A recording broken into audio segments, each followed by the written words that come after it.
warahmatullahi wabarakatuh. Bertemu lagi dengan saya Saskia Rabaturi Sahla atau di channel YouTube aku Tempat Nisa dan episode tutor mana dari vlog dari 6. Kali ini saya akan menjelaskan tentang apa saja aturan adegan sama luar negeri yang harus dinafikan dan disclaimer atau ibarat disclaimer dan disclaimer.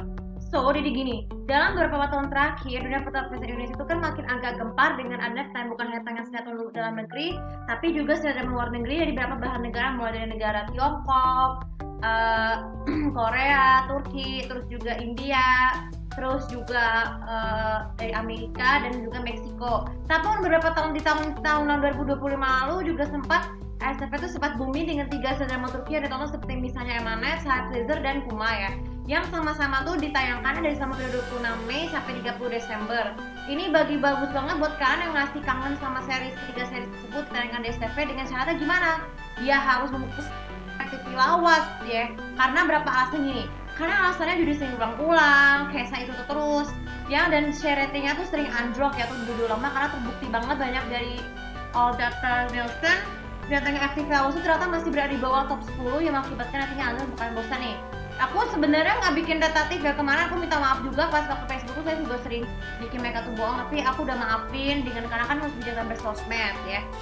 Nah ini kalau kalian bisa kangen sama serial Turki jangan khawatir, kalian harus pakai solusi, yaitu dengan cara menonton di video ataupun cara di YouTube. Tapi kalau untuk yang di video kalian harus beli paket dengan murah, dengan caranya belinya harus pakai MyXL bukan pakai Tokopedia dan Shopee karena tergolong harganya kan relatif mahal. Kalau dari nonton di YouTube kan harus wajib mendownload semua episode itu dari pakai VPN Turki, karena kan kalau misalnya channel YouTube dramanya misalnya di search itu nggak akan bisa ditonton.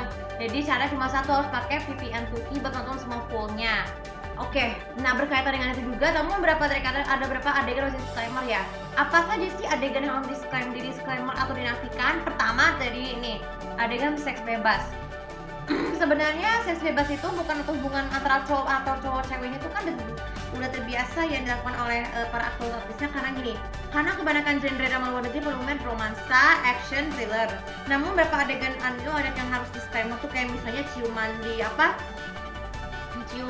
di bibir tuh misalnya nih, kan itu kan biasanya kan di skip. Aku juga pernah nonton begitu, itu sampai ada beberapa judul drama Turki yang aku tonton ternyata di skip itu karena terlalu ini kali ya, terlalu frontal. Jadi adegan ciuman di bibir itu masih tergolong kalau di Indonesia tuh masih terbilang nggak sensor karena dianggap ini ya bukan menjijikan sehingga sopan.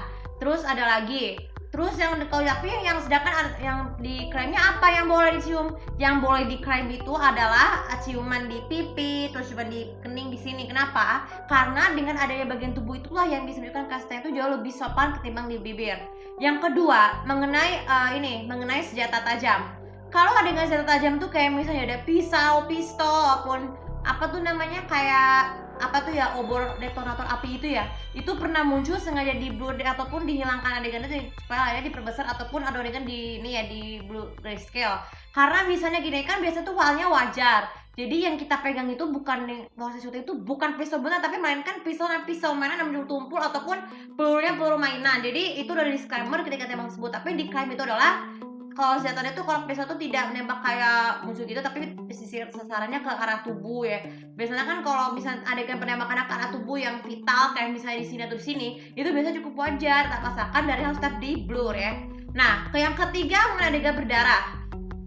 Adegan berdarah kayak misalkan berdarah karena terjatuh pada saat nih ada cewek hamil nih, tiba-tiba berdarahnya kayak bukan darah itu, tapi darah yang kita lihat itu yang kalau ada tayangan TV-nya tuh bukan merah tapi darah hitam. Kenapa? Karena dengan darah itu tuh tidak diperbolehkan untuk tayangkan di TV Indonesia. Itu adalah adegan merah, harus di disclaimer ya. Disclaimer tuh harus dinafikan aja, karena kan wajar kalau adegan berdarah yang di grayscale itu tuh adalah biar itu darah itu bukan darah merah tapi itulah darah hitam supaya lebih aman ditonton. Yang keempat ya, nah sekarang yang keempat mengenai hubungan seks setelah menikah.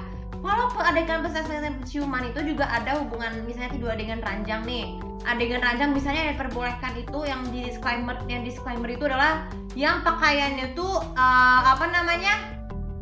biasanya kayak macam buka aurat kayak gini, kayak tubuh Duster ataupun cowok yang kelihatan dari bulu. Tapi wajar sih, yang namanya kalau cowok itu kan nggak apa-apa kalau buka beduk kan gerah. Tapi yang nggak diperbolehkan itu cewek yang pakai BH gitu, nggak boleh, karena itu bisa menutup.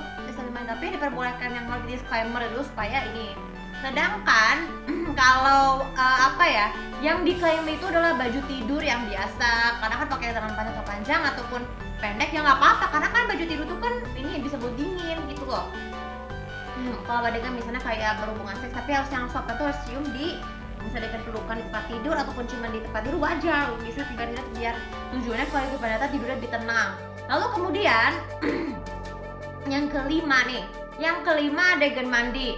Jadi adegan mandi yang disclaimer itu adalah adegan mandi yang kalau misalnya kan dalam keadaan, misalnya kan kalau kelihatan malu tertutup kayak buka aurat kayak dada, punggung, ataupun meskipun nggak menunjukkan ada payudara dan juga ini ya vagina tuh, jadi kan tidak boleh juga karena itu bisa menyebabkan sama aja memamerkan aurat di bagian tangan dan kakinya seperti itu. Tapi yang boleh diklaim nih, yang diklaim adalah jika mandinya itu pakai handuk ya cewek pakai handuk kan nggak apa-apa dong, karena kan kalau cewek atau cowok yang pakai handuk ataupun pakai set itu kan mandi kan wajar, jadi kan biar lebih sopan itu tuh, karena kan kalau mandi dalam keadaan tertutup itu bisa menunjukkan bahwa itu ada cara bersuci yang betul di kehidupan nyata. Nah sekarang mengenai yang terakhir disclaimer adalah dialog. Jadi dialog kata-kata kasar ataupun apa namanya kasar itu kan biasanya wajar kan biasanya suka di mute, tapi kalian bisa menonton itu kayak aja misalnya kata-kata kasar kayak saya nggak nyebut, pokoknya kata-kata kasar yang di mute itu adalah wajar, jadi berarti kan kalian bisa ucapkan sendiri jika ditayangkan. Atau kalian nonton versi lengkapnya itu kenapa kalian dianggap kata-kata sopan ya bagian dialog tersebut ya. Tapi bagaimana cermati solusi yang terbaiknya, proses dubbingnya tuh harus pakai skenario yang kata-katanya harus sopan ya. Oke. Nah tidak hanya itu saja, jadi misalkan kalau kalian yang nanya apa aja sih beberapa disclaimer, kalau masih ada yang pertanyakan silahkan kalian tulis di kolom komentar, dan apa adegan apa aja yang harus disclaimer dan claimer menurut versi kalian sendiri. Oke teman kalian, semoga bisa bermanfaat, dan jangan lupa seperti biasa untuk follow sosial media aku, kemudian subscribe channel aku di sini biar tahu bagaimana apa saja aturan adegan yang harus kalian temukan baik di disclaimer ataupun disclaimer jika ditayangkan di TV Indonesia di daerah dan luar negerinya. Terima kasih. Assalamualaikum.